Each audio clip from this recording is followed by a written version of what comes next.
And we are live. Welcome back, everybody, to Checkpoint episode 73. I'm one of your hosts, Vincent DeSantis. Today, I'm joined by the most luscious locks in the industry, James Walmer.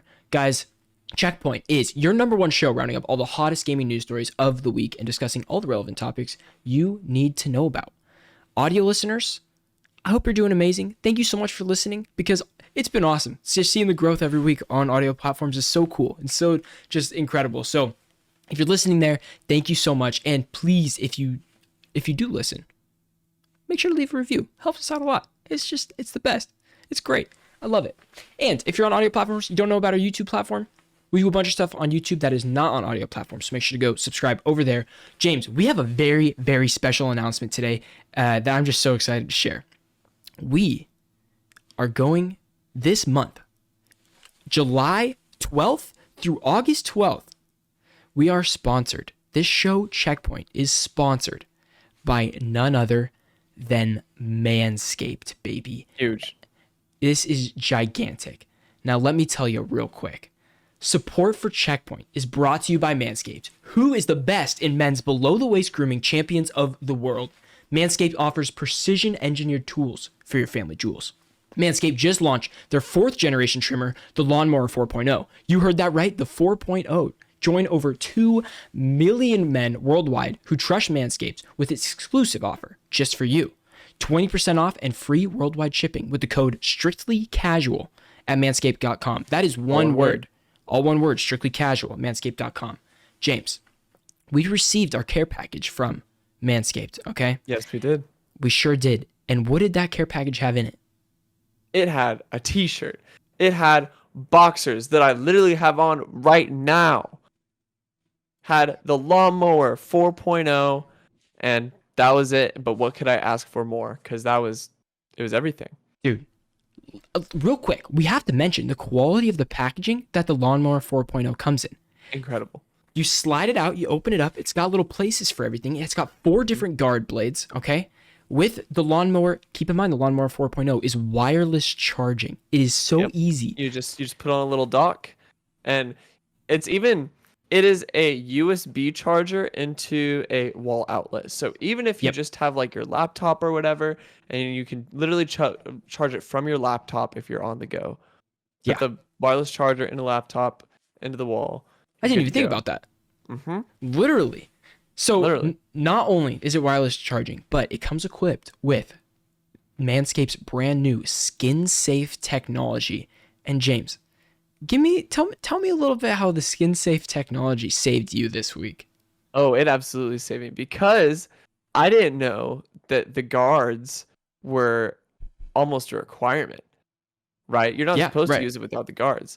So I went down under for a little bit of manscaping earlier in the week. And I started with the guard, just to get a little fade going on, as per usual. Yeah, as one does. And yes. And then I wanted to get him for the close up, really wanted to just clean it up around downtown. Sure. Yeah. And I took the guard off. Okay. And I was just not free balling, but like just free flying down there. How many nicks you get? 0. That's what I'm talking about, and baby. Then I came to you and I said, I didn't even use the guard. You said, James, you're not supposed to do that. Yeah. And I said, I had no idea. Luckily for me, ceramic blade, so safe. Exactly. No nicks, baby. You recommended it to me. Guess what I did the next day, baby? You're insane. We are feeling good and clean down there, boys. Yes, we are. We'd love to see it. So if you don't know, you can get 20% off and free shipping with code STRICTLYCASUAL at manscaped.com. That's 20% off with free shipping at manscaped.com. Use code STRICTLYCASUAL. Unlock your confidence with the new Lawnmower 4.0 from Manscaped. Manscaped, thank you guys so much. This is incredible. Thank you, Manscaped. This is so cool. So we are happy to be sponsoring or partnering with Manscaped this month. Yes. And it's going to be awesome. We'll be talking about it quite a bit here on the podcast this month. Yep. But before we get on to the news, James, how are you doing and what have you been playing this week? This week's been rough. It's been a lot of VBS at the church this week. Yeah. So it's 8 to 4 shifts every day. Yep. That's how it is. 1 week a year. Yep, 1 week here, and it's just kind of rough. But Yep. we're coming back. I don't have the energy for FPS. I don't have the energy for Apex. Yep. But I still hate myself, so I load up Dark Souls 3, baby. Oh God! As if you couldn't rage enough during the day, you're gonna come home and do it too? I so here's the thing. I was playing Dark Souls 1 remastered for a little Yeah. while. I was really into that. And then it's just so slow, man. Yeah.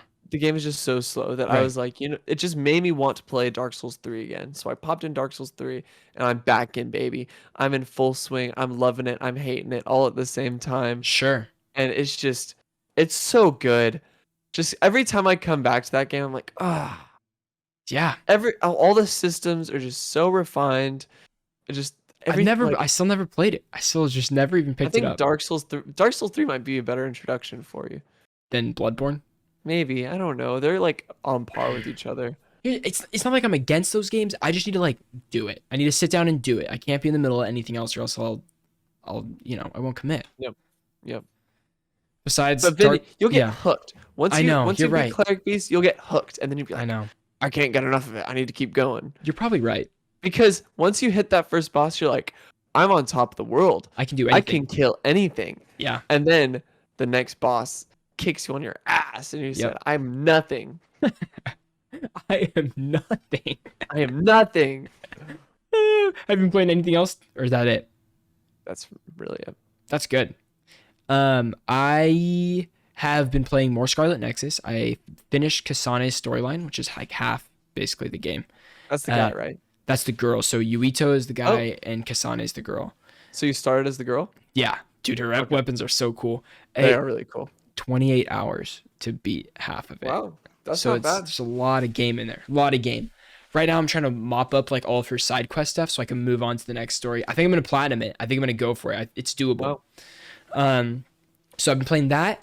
I've been playing a game that is kind of older, but is getting a resurgence now called Splitgate, which is basically Halo multiplayer with portals. And let me tell you, it feels so good to play. I was surprised. For a free-to-play shooter, oh my God, it feels great. I think we'll see what happens with that. I don't know. Yep. It might die again, just like it did 2 years ago when it came out. But the quality of life stuff that they're relaunching the game with this quality of life stuff. And I'm like, whoa, like this is cool. I'm into it. We'll see how it goes though. I'm not sure. And then that's it. Nope, James. I caved. I bought Ratchet and Clank Rift Apart. I played 5 hours of Ratchet and Clank Rift Apart, and I can tell you right now, the game is short as hell, but every single moment has so much like detail that I find myself not using the run button at all. I'm walking through every single situation. Whoa. Because I'm constantly looking at things.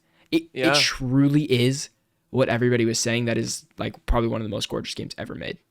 Like ever made. And Rivet as a character, better than Ratchet. Better than Ratchet. Like it's awesome. It's so cool. So I'll have more to say about that later. I'm still like at the early stages. I'm going so slow through it because I know it's a short game. But I had a job, and I was like, after that job, I came home. I was like, F it, I'm buying Ratchet and Clank, dude. Let's just do it. But yeah, that's it. That's all I've been playing. Cool. Sweet. James, still haven't jumped back into Persona 5. It's there. I want to play. I just got sidetracked with Scarlet Nexus. It truly is. I can't do 2 JRPGs at once. No, I can't do 2 JRPGs at once. No shot. Tell me a little bit about the Witcher stuff we got going this week. This week, we got a Witcher 3 next gen update, DLC and more. I thought they had already upgraded Witcher 3 for next gen. Move your mic a little bit away, just because for some reason it's clipping bad, and I just want to make sure. Okay, I'm sorry. There we go. Oh, much better. It's better? So much better. Yeah. All right, so this week we got a Witcher 3 next gen update with DLC and more. I thought we already had a next gen update for Witcher 3, but this is even more, I guess. It got it got a boost like partly through the PS4 Pro, like when the PS4 Pro came out. They're like, "Oh, here's the Game of the Year edition. It runs a little bit better, that kind of thing." I see. But, yeah. This past weekend, we just saw the conclusion of the first WitcherCon, an event that featured a bunch of panels and shows about all things The Witcher. The event not only gave us a release date for the second season of the Netflix show starring Henry Cavill as Geralt of Rivia, but it also revealed a new animated show arriving this August, as well as touching a little further on the planned new-gen upgrade for The Witcher 3 Wild Hunt. It was announced The Witcher 3 Wild Hunt Complete Edition is now scheduled to launch this autumn for the newer consoles as well as PC. The new version of the game will be a free upgrade for anyone who has purchased the original. These new consoles include PlayStation 5 and Xbox Series X. Before you ask, the next gen update will be free for everyone who already owns the game. The DLCs are not exclusive to the next gen version. They'll be available for every version of the game, including PS4, Xbox One, and Switch. The tweet from @WitcherGameRed. As you can see in the promotional poster, there's a Netflix banner under the title as well. The CD Projekt Red Revelation is about the new DLC for Witcher 3 revolving around the Netflix series version. The Netflix version, which features Henry Cavill as Geralt of Rivia, aka The Witcher, is mainly based on books but has many similarities to the games. It described the DLC as extra items. We can expect the addition is a new skin for Geralt. This will make him resemble his Netflix actor Henry Cavill, and it can also be a set of armor based on what he wears on the show. Right. This is fun. Dude, the art that they showed, I mean, it's in the thumbnail for YouTube, but they had this like full, like big piece that they did for The Witcher with like the characters and stuff, and it looked gorgeous, dude. It looked so good. I have never played The Witcher 3 Wild Hunt. And people keep talking about it. This might be the time. This might be playing on with like this 4K. I'm sure it's like 4K 60. They haven't really given all the specs yet, but I'm assuming that's what's up.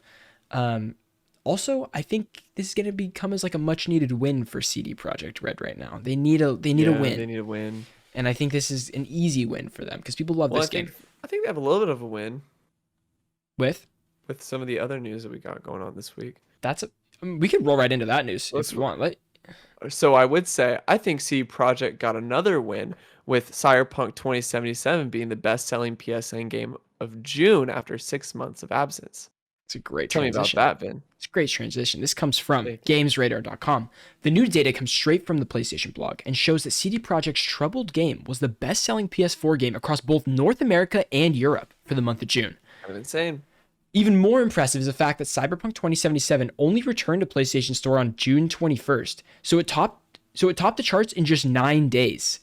When Cyberpunk 2077 finally returned to the PlayStation Store late last month, it came with a pretty significant warning from Sony. We talked about that before. Basically, it's just saying it runs like crap on the PS4, so be warned. If you want to buy it, you can, but it doesn't. You shouldn't buy it on the PS4.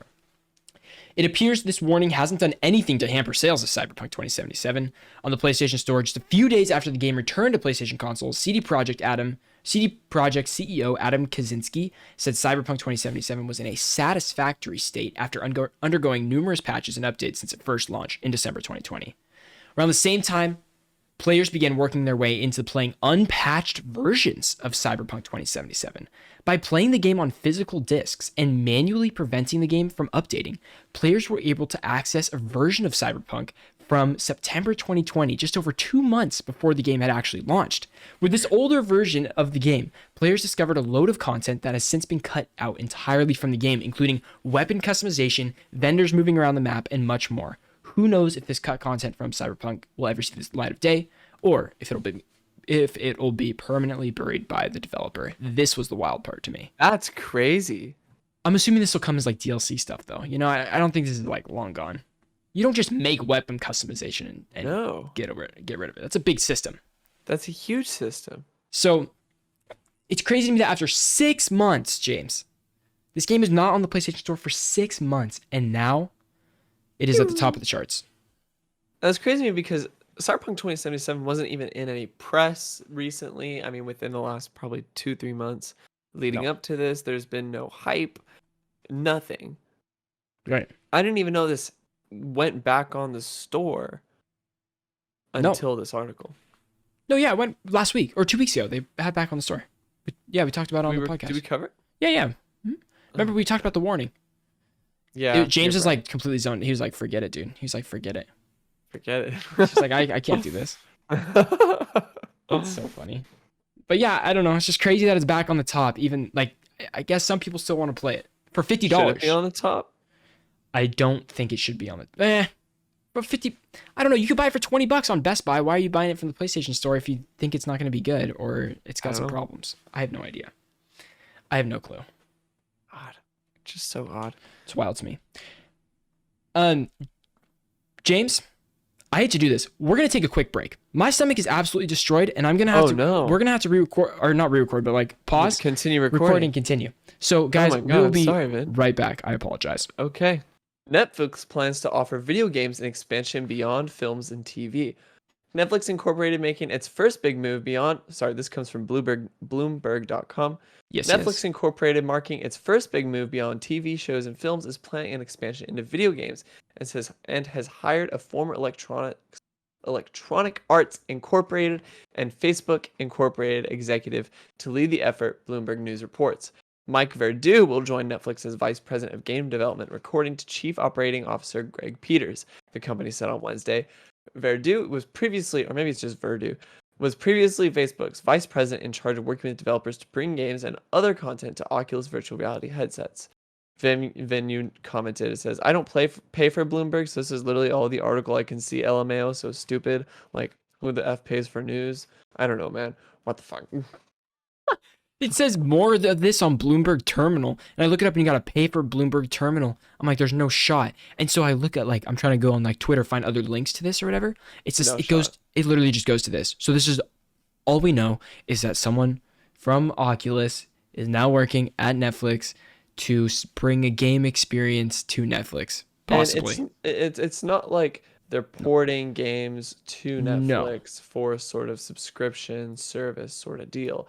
It's that they're let me see. I just read it. But it's for game development. Mike Verdu is joining Netflix as vice president of game development, which I feel like implies in-house Netflix games. Oh man, what would that be like? Like an Until Dawn situation where it's like a movie you kind of play, like a Telltale kind of thing? I hope it's like I don't know. I hope it's actually cool. It would be cool. I'm sure they're going to throw a huge budget at it. I think they're going to. Okay, James, picture this.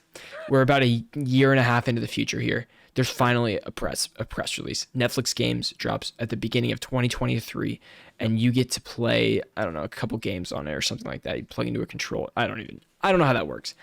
And there's going to be a quote from this man, from Mike Verdu, and it's simply going to say, we took a lot of inspiration from Black Mirror's Bandersnatch. That's when I clicked out of the article. We wanted to use these mechanics to do this and that, and all this and that. You know what I mean? And I was like, who knows? I can't say I'm excited. What do you want? I want Castlevania game. Oh, you're looking for the actual, like, I don't think they're going to actually be like developing games through Netflix. I really don't. I feel like they could. They're just crazy enough to do it. I think this is going to be like a cloud streaming thing. You're going to be able to cloud stream games through Netflix. That's, in my opinion. I think that's the best move for Netflix, but I don't think that's what they're going to do. Oh my God. Can you imagine pulling a game off the shelf with that Netflix logo on the bottom left? Black Mirror, the game, Netflix. That could be cool. That could be great. I don't know. It could be amazing. I mean, I don't think they could do anything that Quantic Dream wouldn't do better. Sure. I would agree. Is that the right studio that I'm thinking of? Quantic Dream? Heavy Rain? Now I'm going crazy. Yeah. Right? No. Yeah, Quantic Dream. Yep, okay. Yep. You had me second guessing myself right there. I know. I'm sorry. No, it's good. I don't know. We'll see. I'm sure that we're gonna have more in the future about whatever the hell this is, whatever the hell Netflix is trying to do. I look forward to reading news about this because it's gonna be crazy. It could be another Google Stadia. It could be an Amazon Gaming where they make a game about colonialism and it has New World. Yep. New World's going into beta. Get ready. Oh my God. Get ready. I'm excited to try the beta. I'm gonna do it. I'm gonna try it. I gotta get firsthand reporting here. But sure, of course. If we want my personal most exciting news of the day is that Battlefield 2042 will include cross-play and cross-progression. Now, there's a tiny bit of a catch here. This comes from Polygon. Okay. Battlefield 2042 will include cross-platform play between PlayStation 5, Windows PC, and Xbox Series X. period. Developer DICE and publisher Electronic Arts confirmed Wednesday players on PS4 and Xbox One platforms will also be able to play against each other. But given the maximum player count difference, 64 players versus 128 players, there's no cross-generational play. So you cannot play PS4 and PS5 or Xbox One and Xbox Series X or vice, the opposites of that. I have a question. Hit me. Can you drop the player count difference on next gen to play cross gen? Great question. Was not answered. I was talking to someone else about this today, and they were speculating that you'll be able to play with PS4 and Xbox, but not Conquest or any of these large maps. It will only be like the Team Deathmatch 32 player. You know what I mean? I don't know. Which also makes sense. In a blog post, DICE also confirmed that players on PC and consoles can opt out of playing against each other, addressing concerns about skill differences between mouse and keyboard and gamepad, the tale as old as time. DICE said it will test out cross-play functionality during Battlefield 2042's technical play test, which is scheduled to go live sometime in July, but has since been delayed to later this summer. Players who expect to play across multiple platforms also got some news today.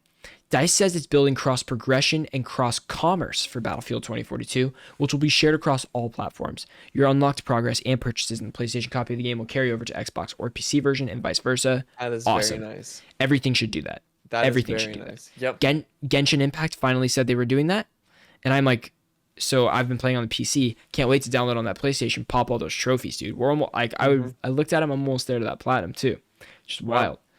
There's one other thing, audio listeners, video listeners, and James, that you should pay very attention to if you're interested in Battlefield at all. On the bottom of the blog post, it says to make sure to sign up for EA playtesting because there will be Battlefield playtests within the next month. Okay, so there was 6 available ones to sign up for today. I signed up for all 6 of them. Now you're chosen at random, or they have some sort of system of choosing you. So I probably won't get chosen for all those, but with 6 in there, I hope to get some sort of response, because I would love to come on here in a couple weeks and say I got to play a match of Battlefield 2042. That would be epic, dude. That would be cool. Epic. I tried to look it up right now. It took me to a Air 404 page. I will possibly put the link in the description. If not, it's just eaplaytesting.com or naplaytesting.com or something like that. I'll send the link to you. Okay. If you're in the Discord also, I'll put it in there. Okay. Got it. James, take this one because you were excited about this, and this is pretty cool. Phil Spencer implies possible Xbox controller overhaul in the future. As we know, the current this comes from Video Games Chronicle. As we know, the current Xbox controller has very much followed a "if it ain't broke, don't fix it" model for the last several years, with very minor changes to design, whereas Sony made much larger changes with haptic feedback and adaptive triggers. During a Kind of Funny Games cast featuring Phil Spencer himself, Spencer hinted at an updated controller was far more likely to happen, comments VGC. In a direct quote from Phil Spencer, he said, "When I think about our hardware roadmap, and I really love the evolution of Liz Hamren's team," so that's in regards to the DualSense, "and the work they've done. We're definitely thinking about different kinds of devices that can bring more games to more places. There's probably some work that we'll do on the controller. I think Sony's doing a nice job with their controller, and we kind of look at some of that and think there are things that we should go do. But we're probably not in the more bespoke accessories place right now," he added. "We just look at what happens on Windows and other places and see if there's a unique opportunity for us. Right now, I don't think there's anything that's obvious to me." End quote. Sure. So I read this and I think Phil Spencer is looking for the right opportunity, the right feature to really corner the market on for their controller. Yeah. They don't want to play they want to mimic Sony and their adaptive triggers or their haptic feedback, but they want to find their own unique opportunity and hit that out of the park the best they can. And that's a great plan. I'm sure they'll have some. I think adaptive triggers is like incredible. Like once you feel them for some games, like I'm not going to play a multiplayer shooter with adaptive triggers, no shot. But like these single player experiences, like I'm playing Scarlet Nexus. Oh my God, it feels so cool. Ratchet and Clank feels awesome. Once you play those experiences with it, you're like, oh my God, it really is kind of immersive. I could see it. I mean, Xbox has now time. They have all the time in the world to do a new controller. People already love their controller, right? Imagine if they come out the gates with all the stuff the PS5 does, plus more, plus their own unique thing. Then, they might have the best controller ever. You know what you never know. You really never know. That's exciting though. Yeah. Real quick correction is Liz Hamrin is the corporate vice president of gaming engineering at Microsoft, not working with Sony. Got it. So they're already working on stuff at Microsoft. That makes sense. Yeah. Cool. To do more things in terms of engineering. Yeah. Sweet. I'm really excited about this. Yeah. When do you think we would get a new Xbox controller? Let's say they're already working on it now. Would this come with like a mid-cycle console refresh or maybe like a random drop? Yes. Actually, no. Xbox drops controllers. They have their Elite controllers. They have that kind of stuff. They don't even need a console refresh to do it. But I think that would be a good way Seller. to be like, oh, here's the new technology and Totally. how you can use it with all these new experiences you can do on the mid-gen refresh. All right, I got a question for you, James. Okay.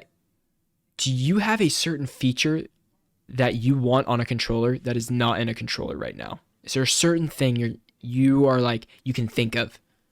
If not, it's fine. But like for me, I can't think of anything off the top of my head. But I don't know. Possibly. No. He's in deep thought. I know, it's weird. It's weird. Because like I'm sure once someone says something, I'm like, oh yeah, that's a great idea. But like I don't know how I would enhance my controller experience right now. Like if I had the decision to make right now, I don't know what I'd say or tell them to make different feature wise. I mean, sure, there's like, oh, I want the buttons concaved or, like stupid stuff like that. Like something inherent about the controller. I don't know. Think about it. Maybe next week we'll have better answers to that, but I think it's a good question, Yeah. I don't know. But what we don't have to question is what the heck Nickelodeon's doing over here. Nickelodeon is making a fighting game that, quote, looks legit. Okay, we'll probably have better online than Smash. This comes from Kotaku. And that's not my sentence. That was Kotaku's headline, by the way, which is a weird headline. As the classic saying goes, if you cherish something from your childhood, someday, somehow, a corporate licensing departments will find a way to wring every penny from it. Such is true with Nickelodeon All-Star Brawl, a Smash-style fighting game developed by Ludosity and exclusively announced today by IGN. It looks surprisingly not horrible, ? Nickelodeon All-Stars Brawl pits up to 4 players against each other on 2-dimensional stages that feature asymmetrical platform elements.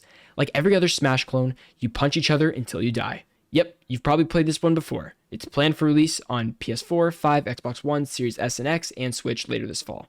I don't see PC on there, which is interesting. Yeah, that's very interesting.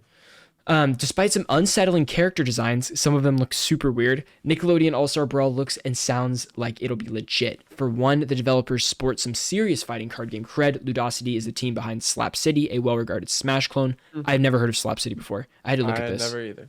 Looks cool. And James, you read a little bit about netcode rollback. Tell me, what's that?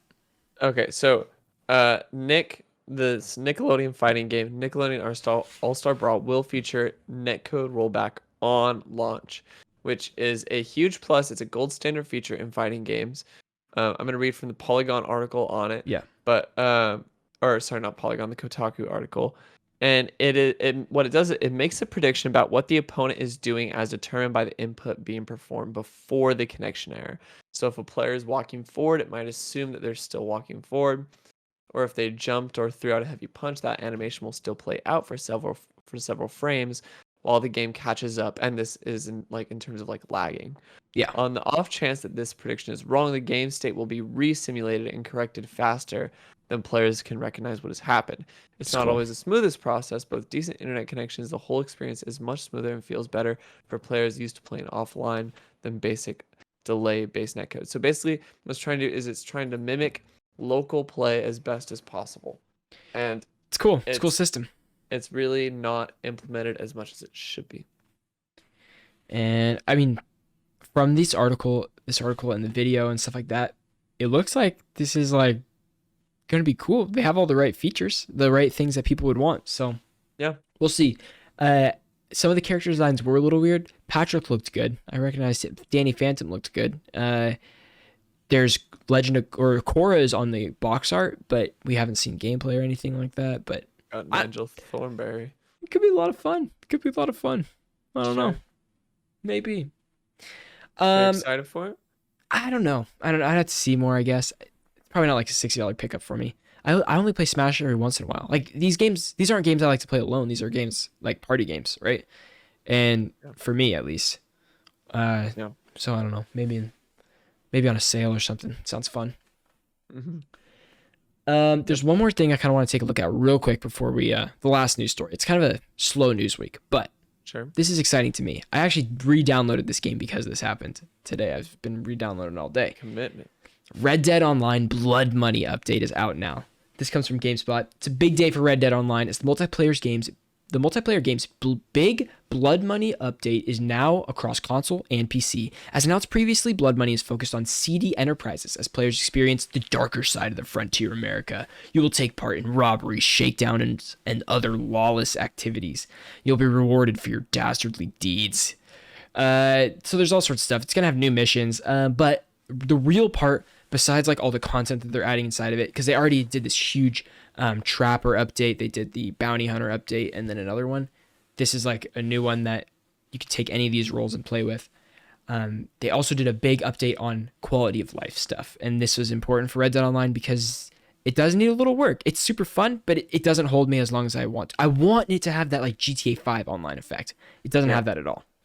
Has a new menu system that lets you choose free roam missions and the blood money missions. That's easy. New matchmaking tool, which is very important because the matchmaking tool was like kind of random last time. It kind of sucked. This allows players to nominate a mode and then jump into matchmaking hopper with the chosen mode the other selected and others selected by other players. New daily challenges, new awards, NVIDIA DLSS support for compatible graphics cards, which I heard totally boosts frame rate like crazy. Like people that were rocking like a solid like 50 something are now getting like 90 to 100. That's a giant jump with this. Yeah. Huge difference. And then there's also, of course, tons of new clothing and guns and skins and all this kind of stuff. And then also skill and satchel pamphlets are available to buy from the fence. So that's cool. Fence? The fence are like different places in different towns where you can buy stuff from. It's called the fence. I don't know. Did you play Red Dead 2? Like 30 hours of it. You got to play 60 more and get to that ending, James. It's so good. It's so good. Red Dead 2 is like my top 10 games of all time. I just can't do cowboys, man. Oh, dude. Okay, I've already told you this, bro. If I could live in two other times ever, like number one, if in another life, bro, I'm in the mafia, like 100% in, 100%. Yeah, like I'd probably go by Tony Petroni and like the whole dealio. But in the other life, bro, I'm a cowboy. I'm an actual like law-abiding sheriff in a town, riding around, just hog tying people, bringing them in, serving them some good old justice, baby. I'll never forget when we're in our apartment and I'm playing Red Dead and there's a scripted event in the beginning, like in the introduction of the game, where you're riding past a wagon, or you're driving a wagon and the wheel breaks off. Yeah, I just go fuck. It's a scripted event. Like there's nothing I can do about it. There's literally nothing. It's so frustrating, actually. It's so frustrating. Anyway, it's just I love the game for the systems and how deep they are and how deep the mechanics are and how involved all the animations are and the realism. It's slow as hell. It's slow as all hell. It's a slog. Yeah. I will say, and I tell this to everybody, you have to get past chapter 2. Chapter 2 is way too long. That's my one note to Rockstar. You should have chopped that baby up, moved locations, because that chapter 2 is like a 10-hour chapter, and that you lose everybody. Because you're already hours into the game. You're like, is this going to be how the whole game is? And I understand you could totally think so if you're in it. It's tough. It's a lot of fetch missions. A lot of fetch missions. But to finish it out, it's time for random fun stuff. James, what's the first thing on random fun stuff today? Stories without a story. Ghost of Tsushima expansion will be 15 to 20 hours of story gameplay, which does not include map clear and side quests. Vin, this actually turned into a little bit of news because there's a lot of discussion around whether or not this expansion is actually worth it or not. The worth it conversation to me is so hard to have right now because I just bought Ratchet and Clank at retail value The full $69.99. I hated to see that money leave my bank account, and it's a 10-hour game. That's a 10-hour storyline. Plus, if you want to do all the side, probably like 20 hours, right? But like, that's not a lot of time. But the experience you're getting within that is moment to moment is incredible. It's a really cool experience. So I don't know, this value time discussion, it's always changing for me right now. It really is a case by case basis. So see, this just adds more incentive for me to play the game. Dude, also it's Tsushima. Things like this are odd because I can see someone with all these director's cuts coming out being like, I don't know if I want to buy this game because the director's cut might come out, yeah, a year or 2 years from now, yeah, and have more content in it, but I'm paying the same price. Yep, you're right. People are valid in that thought or feeling. But also, you could wait. I thought about this with the Ghost of Tsushima or even the Death Stranding director's cut. Well, more so for the Ghost of Tsushima director's cut. If I bought this game on sale for $40, but which it normally goes on sale for when sales roll around. Yep. And is that still eligible for what, the $20 or $30 upgrade to director's cut? It gets confusing, but if you have the PS4 version that you bought, it is $30 to upgrade to the PS5 version. If you buy the director's cut on the PS4, it's $60 and then $10 if you want to upgrade it to the PS. Or no, if you buy the director's cut on the PS4, it automatically upgrades. There's like 3 different upgrade things. It's a little confusing, but I know that if I want to play this, I have to pay $30. That's all I know. Because I have the PS4 version, but I got it for $35. It was like $34.99. So I'm gonna be paying $5 more than someone that buys the director's cut. But Sucker Punch, baby, they can have my money. I know they're gonna be making great things forever. So it's true. Gotta support your devs. Yeah, I'm so excited to play this. Anything to get me back on Ghost of Tsushima, I'm in. Legends and everything. Can't wait to get in. God, dude, we can play Legends together. Oh, it's great. So Did we talk about Death Stranding director's cut on the show? I always remember I was gone last week. Oh yeah. But we talked about it because we talked about it during E3. The whole thing. No, director's cut was not a thing during E3. When was it revealed? You didn't get details. It was during last week with Ryder. Oh, what about the box? Yeah, remember we all watched that together. That wasn't like a director's cut. It was like a Norman Reedus, but it didn't have any like info about it. Right. Well, there is a Death Stranding director's cut coming with. My question is, are you in? Will you play it now? No. I'll wait. I've waited this long. I can wait for another sale. I will play it eventually because I think it's fascinating to me, and I think even just playing a Kojima game is fascinating to me because I want to understand him, and I don't get him, and I'll live in his world. It might not be like exciting moment to moment. I just want to live in his world, and I'm living in it. Exactly. Yeah, that's that. Next up, PlayStation console exclusive Sifu delayed to 2022. Very sad about this, but take your time because it looks awesome. Can't wait to play Sifu. Ghostwire Tokyo also delayed until 2022. This is one of those games that we don't know anything about. I want to know more. Yeah, I couldn't tell you anything about Ghostwire Tokyo. Nope. But delayed till 2022. Probably makes sense that because we literally don't know what the game is right now, and it's July. I'm actually curious about this one because Ghostwire Tokyo is one of those games that has limited exclusivity on PlayStation. Yeah. I'm wondering if this is going to change that. Maybe we got a half-year exclusivity after this or something like that. Maybe no exclusivity because they miss a date. Yep, that's what I'm thinking. I don't know. Potentially. There's always options. Guys, that'll do for episode 73 of Checkpoint. Thanks for hanging with us. James, any closing words? Thank you guys so much for listening. Thank you to our audio listeners. Don't forget to drop a review. Don't forget to subscribe. Don't forget to follow. Yep. And thank you so much to Manscaped for partnering with us. Yeah, this is so cool. We're probably going to be talking about it quite a bit this month, so I hope you don't get too annoyed, but we love you guys. All right. Yeah. And roll that outro, baby. I'll see you.